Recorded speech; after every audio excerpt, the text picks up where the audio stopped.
మోకాళ్లలో గుజ్జును పెంచి నొప్పిని తగ్గించి సర్జరీని దూరం చేసే freedom walk. Exit poll surveys పై మన Suman TV chief editor Keshav గారి అభిప్రాయం ఏంటో ఒకసారి చూద్దాం. నమస్తే అండి. నమస్తే. కేశవ్ గారు, చాలా రకాల ఎగ్జిట్ పోల్ సర్వేస్ వచ్చాయి. కొన్ని వైసీపీకి పాజిటివ్గా, కొన్ని ఇటు కూటమికి పాజిటివ్గా, అంటే టీడీపీకి పాజిటివ్గా వచ్చినటువంటి పరిస్థితి ఉంది. అసలు వీళ్ళందరూ ఏ బేస్ తోటి, అంటే ఏ పారామీటర్స్ తీసుకొని, వేటిని దృష్టిలో పెట్టుకొని ఇవన్నీ చేస్తూ ఉంటారు? ఇవి ఎగ్జాక్ట్గా ఎగ్జిట్ పోల్స్ ఒకేలాగా ఉంటాయా? సో అది చాలా వ్యాలిడ్ డిస్కషన్ పాయింట్ అనమాట. ఇప్పుడు ఎగ్జిట్ పోల్స్ ఇటు వచ్చినా అటు వచ్చినా అన్నిట్లో కామన్ పాయింట్ మనకు ఒకటి కనిపించేది ఏంటంటే, ఓవరాల్గా ఒక 2% మార్జిన్ మాత్రమే కనిపిస్తుంది. అంటే ఒకటి రెండు ఎక్సెప్షనల్ కేసెస్ పక్కన పెట్టేసి చూస్తే ఓవరాల్గా ఇచ్చినటువంటి ఎగ్జిట్ పోల్స్లో ఎవరు వచ్చినా కానీ, కూటమి వచ్చినా అలానే వైసీపీ వచ్చినా కానీ, యావరేజ్ వేరియేషన్ 2 to 4% కనిపిస్తుంది. అంటే ఒక టఫెస్ట్ ఫైటింగ్ సిచ్యుయేషన్ అనేది ఆంధ్రప్రదేశ్లో ఉంది అని ఆల్మోస్ట్ 90% ఎగ్జిట్ పోల్స్ అన్ని కూడా యాక్సెప్ట్ చేసినాయి. సో వాళ్ళ నంబర్స్ ఏవైనా కావచ్చు. ఇప్పుడు ఫైనల్గా 46%కి 48%కి ఉండే డిఫరెన్స్ చాలా తక్కువ, కానీ సీట్స్లో వేరియేషన్ చాలా పెద్దగా అవుతుంది. ఇక్కడ ఇంకొక పాయింట్ మనం గమనించాల్సింది ఏంటంటే, ఆంధ్రప్రదేశ్లో పోటీ కేవలం ద్విముఖ పోరు మాత్రమే జరుగుతుంది. కొన్ని పార్టీలన్నీ కలిసి ఒక కూటమిగా పోటీ చేస్తున్నాయి, ఒక పార్టీ ఆ కూటమిని ఎదుర్కొంటుంది. కరెక్ట్. సో ఈ ఈక్వేషన్లో చూసినప్పుడు ఓట్ల చీలిక పర్సంటేజ్ చాలా తక్కువ ఉంటుంది. అది కూడా ఒక 1 to 2% మాత్రం మనం వేరియేషన్ ఇవ్వగలుగుతాం. సో ఈ టఫెస్ట్ సిచ్యుయేషన్లో ఏపీలో రిజల్ట్ యాక్యురేట్గా ఈ ఎగ్జిట్ పోల్స్ ఎగ్జాక్ట్ పోల్స్ కాబోతున్నాయా అనేది ఒక $1 million క్వశ్చన్గా మారుతుంది. ఇంకోటి ఏంటంటే, పోలింగ్ కంప్లీట్ అయిన తర్వాత నుంచి గత 20 రోజుల్లో మనం కొన్ని ఎస్టిమేషన్స్ వేసుకొని చూసాం. సో ఆ ఎస్టిమేషన్స్ని ఇప్పుడు ఇంకొంత కన్ఫ్యూజన్స్ క్రియేట్ చేసినటువంటి పరిస్థితి ఎగ్జిట్ పోల్స్ ద్వారా కనిపిస్తుంది. ఎందుకంటే గతంలో చాలాసార్లు అసలు నిజంగానే ఎగ్జిట్ పోల్స్ సక్సెస్ అవుతాయా లేదా అనేటువంటి క్వశ్చన్కి కొన్ని ఆన్సర్స్, అంటే సో మెనీ టైమ్స్, అంటే ఒక 70 to 80% ఎగ్జిట్ పోల్స్ కరెక్ట్ అయినాయి. మనకి రీసెంట్ పాస్ట్లో చూసినప్పుడు ఏమవుతుంది, తెలంగాణ ఎలక్షన్స్ మనకు ఇమీడియట్ రెఫరెన్స్ కనిపిస్తుంది. ఇమీడియట్ రెఫరెన్స్లో తెలంగాణ ఎలక్షన్స్లో చాలా వరకు చేసినటువంటి సర్వేల్లో కాంగ్రెస్ గవర్నమెంట్ రాబోతుంది, 1-2 ఎగ్జిట్ పోల్స్ మినహాయిస్తే మిగతా అన్నింటిలో కూడా కాంగ్రెస్ గవర్నమెంట్ రాబోతుంది. నంబర్ మేబీ వ్యారీ, ఎందుకంటే 60 నుంచి 70 to 74 వరకు కూడా కొంతమంది ఇచ్చారు. ఫైనల్గా 64 దగ్గర నంబర్ ల్యాండ్ అయింది. అది క్లారిటీ వచ్చింది. 64 + 1 65 ఫైనల్ రిజల్ట్ తెలంగాణలో వచ్చింది. సో ఇదే రిఫరెన్స్ ఆంధ్రప్రదేశ్తో మనం చూడగలమా? ఎందుకంటే చూసేటువంటి పరిస్థితి లేదు. తెలంగాణలో జరిగింది త్రిముఖ పోరు, 3 పార్టీల మధ్య కొట్లాట జరిగింది. అటు బీఆర్ఎస్, ఇటు కాంగ్రెస్, మరోవైపు బీజేపీ ఒక స్పెసిఫిక్ ఏరియాకి సంబంధించి ఎంఐఎం తనకంటూ ఒక స్పేస్ క్రియేట్ చేసుకుంది. ఆ స్పేస్లో అక్కడ ఎగ్జాక్ట్గా ఆ పార్టీ కూర్చుని ఉండిపోయింది. సో అక్కడ కొంత ఈక్వేషన్ దొరికింది. కానీ 2 పక్షాలు మాత్రమే పోటీ పడేటువంటి సందర్భంలో చాలాసార్లు ఎగ్జిట్ పోల్స్ ఫెయిల్ అయినాయి. సో ఇప్పుడు ఈ ఆంధ్రప్రదేశ్లో చెప్పినటువంటి ఎగ్జిట్ పోల్స్ ఎంతవరకు కరెక్ట్ వస్తాయి అనేది ఖచ్చితంగా ఒక ఉత్కంఠభరితమైనటువంటి సన్నివేశం. 4వ తేదీన మనం చూడబోయేటువంటిదే రియల్ నంబర్స్, రియల్ ఫినామినా. ఎందుకంటే మీకు 2 ఎగ్జాంపుల్స్ చెప్తా. గతంలో జరిగినటువంటి ఎలక్షన్స్, వాజ్పేయి గారు గవర్నమెంట్ ఉన్నప్పుడు 98లో 12 నెలలు మాత్రమే, 1998లో 1998లో జరిగినటువంటి ఎలక్షన్స్లో వాజ్పేయి గారు గవర్నమెంట్ అసలు థంపింగ్ మెజారిటీతో అధికారంలోకి రాబోతుందని అందరూ ఎక్స్పెక్ట్ చేశారు. కానీ అక్కడ కూటమి ఫామ్ అయింది. ఎందుకంటే 96లో దేవేగౌడ గారి ప్రభుత్వం, 97లో గుజరాల్ ప్రభుత్వం, ఈ 2 వైఫల్యాల తర్వాత ఎన్డీఏకి, అప్పుడు ఉన్నటువంటి ఎన్డీఏకి కొంత సానుకూలత ఉంది. కాబట్టి ఖచ్చితంగా బీజేపీ ఒక పెద్ద పార్టీగా అవతరిస్తుంది, అలానే కూటమి కావాల్సినటువంటి మెజారిటీ సాధిస్తుందని అందరూ అనుకున్నారు. కానీ సింపుల్ మెజారిటీ, మళ్ళీ కూటమి కట్టుకోవాల్సినటువంటి పరిస్థితి, గెలిచిన తర్వాత పోస్ట్ పోల్ అలయన్స్కి వెళ్లాల్సినటువంటి పరిస్థితి 98లో వచ్చింది. సో అప్పటికి గవర్నమెంట్ ఫామ్ చేసిన తర్వాత మళ్ళీ ఒక ఏడాది తర్వాత మళ్ళీ ఇమీడియట్గా 12 నెలలకు ఎలక్షన్కి వెళ్ళారు. అప్పుడు క్లియర్ మెజారిటీ బీజేపీ ఆధ్వర్యంలో ఉన్నటువంటి ఎన్డీఏకి వచ్చింది. సో అప్పుడు కూటమి రాజకీయాలు నడుస్తున్నాయి కాబట్టి ఒకవేళ అక్కడ అటువంటి ఈక్వేషన్ సెట్ కాలేదేమో అని అనుకున్నప్పటికి కూడా ఈ మధ్య కాలం, అంటే లాస్ట్ 5-10 ఇయర్స్లో మనం మళ్ళీ ఒక లెక్క తీసి చూస్తే, ఈవెన్ ఇంకొకటి 2004 ఎలక్షన్స్లో ముందస్తు ఎలక్షన్స్కి వెళ్ళారు. ఆంధ్రప్రదేశ్లో తెలుగుదేశం పార్టీ అధినేత చంద్రబాబు నాయుడు, అప్పుడు ఉన్నటువంటి సీఎం, అలిపిరి ఘటన తర్వాత ముందస్తు ఎలక్షన్స్ ప్రపోజ్ చేశారు. వాజ్పేయి గారు కూడా ముందస్తు ఎలక్షన్స్కి వెళ్ళారు. అప్పుడు చెప్పినటువంటి ఎగ్జిట్ పోల్స్ చాలా వరకు కూడా మళ్ళీ ఎన్డీఏ గవర్నమెంట్ ఫామ్ కాబోతుంది జాతీయ స్థాయిలో అన్నారు. బట్ జాతీయ స్థాయిలో యూపీఏ గవర్నమెంట్ వచ్చింది. అంటే ఎగ్జిట్ పోల్ అక్కడ ఫెయిల్ అయినట్టే కదా. సో ఈ 10 ఏళ్లలో జరిగినటువంటి లెక్కలు మనం ఒకసారి తీసి చూస్తే 2014లో 2017లో ముఖ్యంగా 2017లో జరిగినటువంటి 2 ఎలక్షన్స్, బీహార్ ఎలక్షన్స్ కావచ్చు, ఉత్తరప్రదేశ్ ఎలక్షన్స్ కావచ్చు, అక్కడ ప్రిడిక్షన్స్ రూపంలో వచ్చినటువంటి ఎగ్జిట్ పోల్స్ అన్నీ కూడా ఫెయిల్ అయ్యాయి. అదొక లైవ్ ఎగ్జాంపుల్ అనమాట. అంటే అక్కడ ఎవరు కూడా ఎక్స్పెక్ట్ చేయలే. యాక్చువల్గా అయితే మళ్ళీ నితీష్ కుమార్ బీహార్లో గవర్నమెంట్ ఫామ్ చేస్తారనేటువంటి ఎస్టిమేషన్స్ వేశారు. బట్ నితీష్ కుమార్ ఫామ్ చేయలేకపోయారు. ఎందుకంటే ఆయన మళ్ళీ లాలూ ప్రసాద్ యాదవ్తో అలయన్స్ అయ్యి ఆ తర్వాత గవర్నమెంట్ ఫామ్ చేసేటువంటి పరిస్థితి అప్పుడు ఏర్పడింది. సో ఈ మధ్య మనం మళ్ళీ 2022లో ఉత్తరప్రదేశ్లో జరిగినటువంటి ఎలక్షన్స్ కూడా చూద్దాం. ఉత్తరప్రదేశ్ అంటే చాలా పెద్ద అసెంబ్లీ, ఆల్మోస్ట్ 400 పైగా సీట్లు ఉన్నటువంటి అసెంబ్లీ. అందులో మెజారిటీ సాధించడం అంటే చాలా tough situation. Plus UP government already Yogi Adityanath ఆధ్వర్యంలో బీజేపీ గవర్నమెంట్ ఒక టర్మ్ అయింది కాబట్టి యూపీలో ఉన్నటువంటి ఫినామినా ప్రతిసారి గవర్నమెంట్ మారేటువంటి పద్ధతి ఉంటుంది. రెండోసారి గవర్నమెంట్ ఫామ్ చేయడం చాలా కష్టం. కానీ 2022లో ఎగ్జిట్ పోల్స్ అన్నీ కూడా యోగి ఆదిత్యనాథ్ వెళ్ళిపోతారని చెప్పినాయి. కానీ అక్కడ గవర్నమెంట్ వచ్చింది. సో ఇట్లా కొన్ని ఎగ్జాంపుల్స్ చూసినప్పుడు ఏంటంటే టఫ్ సిచ్యుయేషన్స్ ఉన్న దగ్గర ఖచ్చితంగా ఆ ఈక్వేషన్లో ఉండేటువంటి మార్జిన్ చాలా తక్కువ ఉన్న దగ్గర ఎగ్జిట్ పోల్స్ కరెక్ట్గా నాడిని పట్టలేకపోతున్నాయి అనేటువంటి సంకేతాలు చాలా స్పష్టంగా ఉన్నాయి. సో ఇప్పుడు ఆంధ్రప్రదేశ్లో మనం వేసుకున్నటువంటి లెక్కలు చూస్తే ఈ ఎగ్జిట్ పోల్స్ అన్నీ చెప్పినటువంటి వేరియేషన్ కేవలం 2 to 4%, 2 నుంచి 4% మాత్రమే ఉంది. కాబట్టి ఇప్పుడు వేసినటువంటి అంచనాలు ఎంతవరకు కరెక్ట్ అవుతాయి. కానీ నాకు ఇక్కడ ఒక చిన్న డౌట్ ఏంటంటే కేశవ్ గారు, ఇందాక మనం ఆరా మస్తాన్ సర్వేని తీసుకుందాము. ఆయన అందులో ఏం చెప్తున్నారంటే ఆడవాళ్ళందరూ వైసీపీకి వేశారు, మగవాళ్ళందరూ కూటమికి అంటే టీడీపీకి వేశారని చెప్తున్నారు. అలాంటప్పుడు ఇటు సగం అటు సగం వెళ్ళిపోయాయి కదా, ఇంకా వీళ్ళే గెలుస్తారు వాళ్ళే గెలుస్తారని ఎట్లా చెప్పగలుగుతాం ఇలాంటి విషయాల్లో? అంటే ఆరా మస్తాన్ సర్వే రిపోర్ట్ కన్ఫ్యూజన్ ఇంకొంత పెంచింది. వాస్తవానికి ఏంటంటే ఆయన చేసినటువంటి లాస్ట్ ఒక 10-15 ఇయర్స్లో ఆయన చేసినటువంటి ట్రాక్ రికార్డు చూస్తే చాలా వరకు సక్సెస్ రేట్ అక్యురేట్ గా ఉంటుంది. అది చూసిన తర్వాత ఖచ్చితంగా ఇతను ఏదో ఒక సొల్యూషన్ చెప్తాడని అందరూ ఎక్స్పెక్ట్ అనుకున్నాం. బట్ దానికి భిన్నంగా వచ్చింది. ప్లస్ ఆయన ఇచ్చిన నంబర్స్ కూడా 92-94 దగ్గర నుంచి 104 లెక్క చెప్పాడు. తర్వాత మళ్ళీ ఆయన మాట్లాడేటప్పుడు 104 కంటే ఎక్కువ పెరగవచ్చు. ఇంకా మీరు చేసిన ఎగ్జిట్ పోల్కి వ్యాలిడిటీ ఏంటి?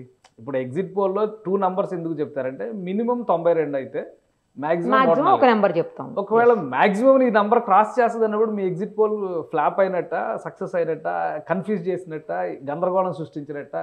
సో ఇక్కడ పెద్ద కన్ఫ్యూజన్ పెట్టేసి వదిలేశారు ఆయన. ఇంకోటి నెక్స్ట్ పొజిషన్లో ఉండేటువంటి పార్టీ 72 నుంచి 80 సీట్లు గెలుస్తుందని చెప్పాను. అంటే హార్డ్లీ గవర్నమెంట్ ఫామ్ చేసేటువంటి క్రమంలో ఒక 15 సీట్లు మాత్రమే డిసైడింగ్ ఫ్యాక్టర్ అనేటువంటి విషయం ఆరా మస్తాన్ చెప్పారు క్లియర్గా. సో ఆయనకున్నటువంటి ఎక్స్పీరియన్స్ని బట్టి చూసినా కానీ ఒక టఫ్ సిచ్యుయేషన్ ఇక్కడ నడుస్తుంది ఆంధ్రప్రదేశ్లో.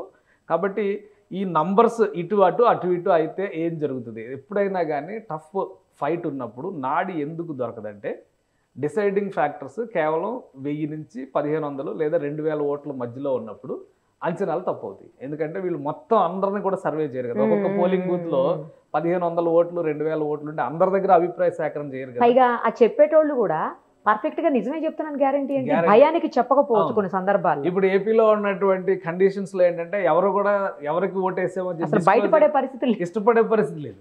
సో ఇది ఎగ్జాక్ట్గా వచ్చింది అని చెప్పడం. అందుకని 3-4 రకాల ప్యాటర్న్స్ చూశారు. బట్ ఇవన్నీ డెఫినెట్లీ హర్డిల్స్. వీటన్నిటిని ఓవర్కమ్ చేసే వీళ్ళు ఒక 5-6 సార్లు తాము ఇచ్చినటువంటి రిజల్ట్ సక్సెస్ రిజల్ట్ అనేటువంటి ఫ్యాక్టర్ ఉంది కాబట్టి ఆరా మస్తాన్ మీద ఎక్కువ మంది ఫోకస్ పెట్టారు. అసలు ఈయన ఏం చెప్తారు చూద్దామని. బట్ ఎప్పుడైతే ఈయన స్లైట్ మార్జిన్ చెప్పారో డిస్కషన్ ఇంకా ఎక్కువైంది, కన్ఫ్యూజన్ ఇంకా ఎక్కువైంది. ఈ స్లైట్ మార్జిన్ అనేది ఎవరికి ఎడ్జ్ అవుతుంది? ఇప్పుడు మీరు అన్నట్టుగా నిజంగానే ఆడవాళ్ళందరూ ఇటువైపు వేస్తే యాక్చువల్గా 51% ఓట్స్ ఆల్మోస్ట్ ఆంధ్రప్రదేశ్లో 51% ఓట్స్ మహిళలే ఉన్నారని తేల్చింది ఎలక్షన్ కమిషన్ ఇచ్చినటువంటి డేటా ప్రకారం. 49% పురుషులు ఉన్నారు. అంటే ఖచ్చితంగా వైసీపీ గెలుస్తుందని అక్కడే ఇండికేషన్ ఉంది. ఒకవేళ ఓటింగ్ అలాగే జరుగుతుంది అనుకుంటే. బట్ ఆడవాళ్ళలో కూడా కేటగిరీస్ ఉన్నాయి. అంటే అలా కూడా కాదు కదండి. ఇప్పుడు ఓటింగ్ పర్సంటేజ్ ఎంత ఉంది? 100% పడలేదు కదా, 82% కదా. 82లో ఎంతమంది లేడీస్ వేశారు, ఎంతమంది జెంట్స్ వేశారు అనేది కూడా మనం చెప్పలేము కదా. అంటే ఆ data election commission already short list చేసింది.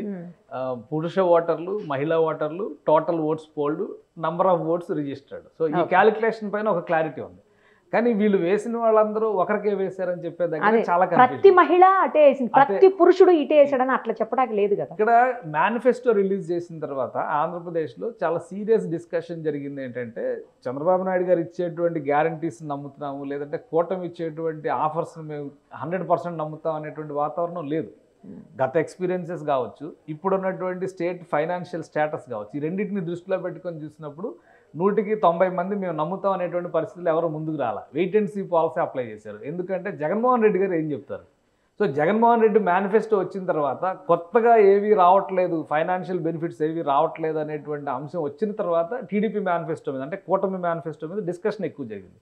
అందులో కూడా మహిళలకు ఎక్కువ బెనిఫిట్స్ ఇచ్చేటువంటి ఆఫర్సే కూటమి ఇచ్చింది. సో ఆ పాలసీస్ మీద ఎక్కువ డిస్కషన్ ఇది. కాబట్టి మహిళలందరూ వన్ సైడ్గా ఇప్పుడు జగన్మోహన్ రెడ్డి గారు గవర్నమెంట్ ఇస్తున్నటువంటి పాలసీలకు అనుగుణంగానే ఓటు వేశారని ఎవరు చెప్పలేకపోతున్నారు. ఇంకొకటి కూడా అండి, రూరల్ ఓటింగ్ అంతానేమో వైసీపీకి పడింది, అర్బన్ ఓటింగ్ అంతానేమో టీడీపీకి కూటమికి పడింది అంటున్నారు. అలా ఎలా చెప్పగలుగుతాం? అంటే ఆంధ్రప్రదేశ్లో నా లెక్క ప్రకారం, నా అంచనా ప్రకారం రూరల్ అర్బన్ అనేది డివిజన్ చేయడం అనేది చాలా కష్టం. ఎందుకంటే తెలంగాణలో అర్బన్ అనగానే హైదరాబాద్ అనేది ఒక మేజర్ కంపోనెంట్. కరెక్ట్. ఆల్మోస్ట్ 24 నుంచి 28 సీట్లు, అంటే ఆల్మోస్ట్ ఎడ్జెస్లో ఉన్నటువంటి అవుట్స్కర్ట్స్లో ఉన్నాయి కూడా కలుపుకుంటే 28 సీట్లు, అన్ని 28 సీట్లు దగ్గర దగ్గర అక్కడ అర్బనైజ్డ్ లైఫ్ స్టైల్తో అలవాటు పడి కనెక్ట్ అయి ఉంటాయి.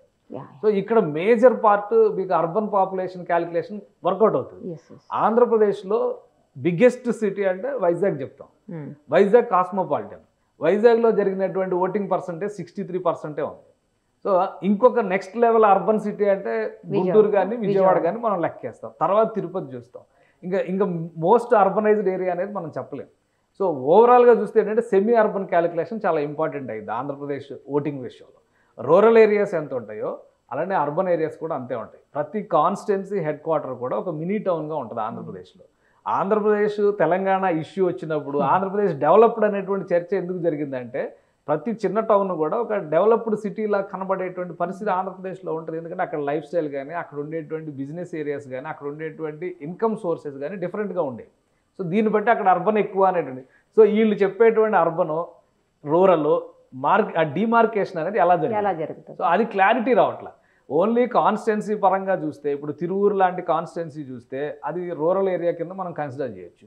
కానీ అదే మైలవరం లాంటి కాన్స్టిట్యున్సీని రూరల్ కింద కన్సిడర్ చేయలేదు. అది విజయవాడని ఆనుకొని ఉంటుంది. ఎగ్జాంపుల్ గన్నవరం లాంటి ప్లేస్ని గన్నవరం రూరల్ కింద కన్సిడర్ ఫస్ట్ అది విజయవాడ. అసలు గన్నవరం ఎయిర్పోర్ట్, విజయవాడ ఎయిర్పోర్ట్ ఉన్నది గన్నవరం. సో ఇది మనం మచిలీపట్నం పార్లమెంటరీ కాన్స్టిట్యున్సీలో ఒక రూరల్ ఏరియా కింద ఎలా కన్సిడర్ చేస్తాం? సో ఆ డిమార్కేషన్ ఆంధ్రప్రదేశ్లో చాలా కష్టం చేయడం. ఆ లెక్కను చూస్తే కనుక ఆల్మోస్ట్ అక్కడ కూడా 60-40 రేషియో నడుస్తున్నటువంటి పరిస్థితి ఉంటుంది రూరల్ వర్సెస్ అర్బన్ అనేటువంటి క్యాలిక్యులేషన్ తీసుకున్నప్పుడు. అందుకనే ఆంధ్రప్రదేశ్లో ఒక ఓటు ఒకవైపే జరిగింది అంటే ఒక కేటగిరీని దృష్టిలో పెట్టుకుని మహిళలందరూ ఇటువైపే ఉన్నారు, లేదా పురుషులందరూ అటువైపే ఉన్నారు, లేదా లోవర్ ఈవెన్ ఎస్సీ ఎస్టీస్ని కూడా మనం అలా బైఫర్గేట్ చేయడానికి అవకాశం ఉంది. ఈవెన్ ఆరామస్తాన్ ఇచ్చినటువంటి డేటాలో కానీ కొంతమంది ఇచ్చినటువంటి అంటే కొన్ని సర్వే సంస్థలు బీసీ ఓటు పడింది అంటున్నారు, మైనారిటీ ఓటు 30% ఎన్డీఏకి పడింది అంటున్నారు. మైనారిటీస్ పూర్తిగా వ్యతిరేకంగా ఉన్నప్పుడు 30% ఎన్డీఏకి ఓటు పడితే మరి ఎస్సీ ఎస్టీల్లో ఆ డివిజన్ జరగలేదా? ఎస్సీ ఎస్టీలు అందరూ కూడా మాకు బెనిఫిట్ చేస్తున్నారు కాబట్టి మేము ఇటు సైడే ఉంటాం అనేటువంటి కన్క్లూజన్కి వచ్చారా? ఎస్సీ ఎస్టీల్లో గ్రాడ్యుయేషన్స్ చేసిన వాళ్ళు లేరా? ఉద్యోగాల కోసం చూస్తున్న వాళ్ళు లేరా?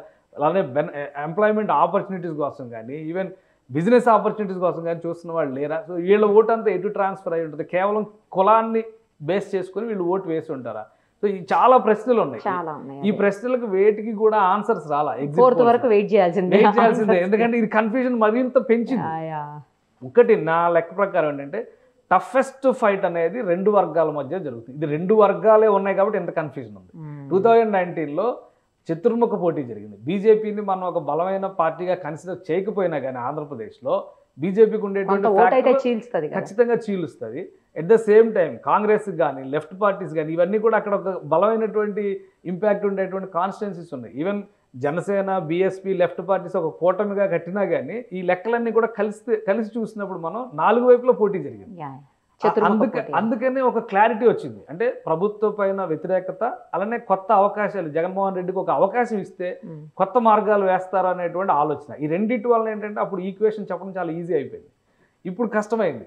2014లో జరిగినటువంటి లెక్కల్లో కూడా బీజేపీ కలిసినప్పుడు మనం 2014 ఎలక్షన్స్ కంబైన్డ్ స్టేట్లో చేసాం. ఆంధ్రప్రదేశ్ విడిపోయి చేయాల, గెలిచిన తర్వాత విడిపోయింది ఆంధ్రప్రదేశ్. జూన్ 2 కదా అపాయింటెడ్ డే. అప్పటి వరకు అందుకే కదా ఆయన ముందు ప్రమాణ స్వీకారం చేశారు, ఈయన జూన్ 9న ప్రమాణ స్వీకారం చేశారు. కాబట్టి ఎలక్షన్ మాత్రం కంబైన్డ్ స్టేట్లో జరిగింది. కంబైన్డ్ స్టేట్లో జరిగినటువంటి ఈక్వేషన్ వేరు. ఒకవేళ కంబైన్డ్ స్టేట్లో గవర్నమెంట్ ఫామ్ అయితే మళ్ళీ అప్పుడు కూటమి గవర్నమెంట్లోకి వచ్చేటువంటి పరిస్థితి ఉండేది. విడిపోయినటువంటి రాష్ట్రంలో ప్రమాణ స్వీకారాలు జరిగినాయి కాబట్టి ఇక్కడ టీఆర్ఎస్ గవర్నమెంట్ ఏర్పడింది, అక్కడ తెలుగుదేశం ఆధ్వర్యంలో గవర్నమెంట్ ఏర్పడింది. ఇప్పుడు చాలా క్లియర్ కట్ అనాలిసిస్ మనకు కనిపిస్తుంది ఏంటంటే 2 వర్గాలుగా ఆంధ్రప్రదేశ్ని చీల్చేటువంటి ప్రయత్నం రాజకీయ పార్టీల ద్వారా జరిగింది. సో ఆ చీలికకి ఆంధ్రప్రదేశ్ ప్రజలు ఎంతగా ప్రభావితం అయ్యారనేది కేవలం 2 నుంచి 3%, 4% మధ్యలో మాత్రమే ఉంది. అందుకనే అసలు రిజల్ట్స్ వచ్చే వరకు ఈ అంచనాలు కన్ఫ్యూజన్స్ని పెంచేవి, గందరగోళాన్ని సృష్టించేవి తప్పితే ఎక్కడ కూడా ఉపయోగపడేటువంటి పరిస్థితి లేదు. ఎగ్జిట్ పోల్స్లో కూడా ఇంకొక చిన్న చేంజ్ ఏంటంటే అసెంబ్లీ వైజ్గా చేసిన ఎగ్జిట్ పోల్స్లో ఒక రకమైన రిజల్ట్ వచ్చింది, లోక్సభ స్థానాలకు చేసిన డిఫరెంట్ వచ్చింది. సో దానికి కూడా కొన్ని ఎగ్జాంపుల్స్ ఉన్నాయి. ఇప్పుడు లాస్ట్ టైం ఎలక్షన్స్ చూద్దాము. లాస్ట్ టైం ఎలక్షన్స్లో వైసీపీ 22 పార్లమెంట్ స్థానాలు గెలిచింది. ఇక్కడ టీడీపీ చూస్తే 23 అసెంబ్లీ స్థానాలకు మాత్రమే పరిమితమైంది. టీడీపీ గెలిచిన 3 పార్లమెంట్ స్థానాల పరిధిలో కూడా వైసీపీనే మేజర్ అసెంబ్లీ సీట్స్ గెలిచింది. కరెక్ట్. కాబట్టి ఇప్పుడు మనం క్రాస్ ఓటింగ్ అనేది ఇక్కడ మేజర్ ఫ్యాక్టర్ అవుతుంది. ఎందుకంటే బీజేపీ ఇన్వాల్వ్ అయింది కాబట్టి సెంట్రల్ గవర్నమెంట్ దృష్టిలో పెట్టుకుని ఓటు వేసేటప్పుడు ఒక ఓటరు నువ్వు ఎవరికి ఓటు వేసావంటే ఎటువైపు చెప్తారు, కూటమి వైపు అంటే ఇప్పుడు మళ్ళీ ఇంకో కన్ఫ్యూజన్ ఉంది. కొన్ని చోట్లేమో క్యాండిడేట్స్ టీడీపీ క్యాండిడేట్స్ అసెంబ్లీకి ఉంటే జనసేన క్యాండిడేట్స్ పార్లమెంట్ ఉన్నారు, అలానే బీజేపీ క్యాండిడేట్స్ ఉన్నారు. ఇక్కడ ఆ మెటీరియల్ గ్యాదరింగ్ లోనే చాలా కన్ఫ్యూజన్ స్టేటస్ ఉంది. కానీ ఒకరిని చూసి ఒకరు ఇస్తున్నారా, లేదంటే అందరూ కలిసి వాళ్ళ అంచనాలను దృష్టిలో పెట్టుకొని అక్కడ జరిగేటువంటి డిస్కషన్స్ని దృష్టిలో పెట్టుకొని ప్రజలు ఏం చెప్తున్నారు అనేటువంటి ఒక లెక్కతో ఈ అంచనాలు వేస్తున్నారని. ఇంకో విషయం ఏంటంటే నేషనల్ ఎగ్జిట్ పోల్స్ ఏవి కూడా ఆంధ్రప్రదేశ్ని స్పెసిఫిక్గా ఎక్కడ చెప్పాల. ఓవరాల్గా వాళ్ళు పార్లమెంటరీ స్థానాలు ఎలా తీసుకున్నారో ఆ డేటా మాత్రమే చెప్పారు. ఏపీలో జరిగినటువంటి ఎగ్జిట్ పోల్స్, ఏపీకి సంబంధించినటువంటి సంస్థలు చేసిన ఎగ్జిట్ పోల్స్ మాత్రం ఏపీ అసెంబ్లీ గురించి ఎక్కువ డిస్కస్ చేశారు. అందుకని ఈ రెండింటి మధ్య క్రాస్ ఓటింగ్ విషయంలో ఒక మిస్ మ్యాచ్ ఉంది అని అనిపిస్తుంది. ఈ మిస్ మ్యాచ్ ఎంత కన్ఫ్యూజన్ యాడ్ చేస్తుంది మళ్ళీ ఆ 2 to 4%లో. సో అందుకనే క్లారిటీ రావాలంటే మాత్రం ఖచ్చితంగా జూన్ 4వ తారీఖు వరకు ఆగాల్సిందే. కన్ఫ్యూజన్ కాకుండా ఒక క్లారిటీ అంటే ముందు జస్ట్ ఒక నాలెడ్జ్ కోసం మనం చూడాలంటే మాత్రం ఎగ్జిట్ పోల్స్లో వచ్చినవి వీళ్ళు ఎవరికి ఇచ్చారు, వాళ్ళు ఎవరికి ఇచ్చారు, ఒకవేళ ఈ రెండింటిని కంపేర్ చేసి చూస్తే ఏం జరుగుతుంది అనేది ఒక డిస్కషన్ పాయింట్ కోసం మాత్రమే మనం చూసే అవకాశం కనిపిస్తుంది. కానీ ఎగ్జిట్ పోల్స్ని బట్టి ఏపీ ప్రజల నాడిని పట్టుకోవడం అనేది అసాధ్యంగా కనిపిస్తుంది నాకైతే. రైట్ అండి, థ్యాంక్ యూ సో మచ్. చూద్దాం, ఇంకా కొన్ని గంటలే ఉంది కదా, కొద్ది గంటల తర్వాత ఈ కన్ఫ్యూజన్ అన్నిటికీ తెరబడిపోతుంది, ఎవరు ఏంటనేది ఫుల్ క్లారిటీ వస్తుంది అందరికీ. థ్యాంక్ యూ అండి, thank you so much. Suman టీవీలో మీ పర్సనల్ అండ్ బిజినెస్ ప్రమోషన్స్ కోసం కింది నెంబర్కి కాంటాక్ట్ చేయండి.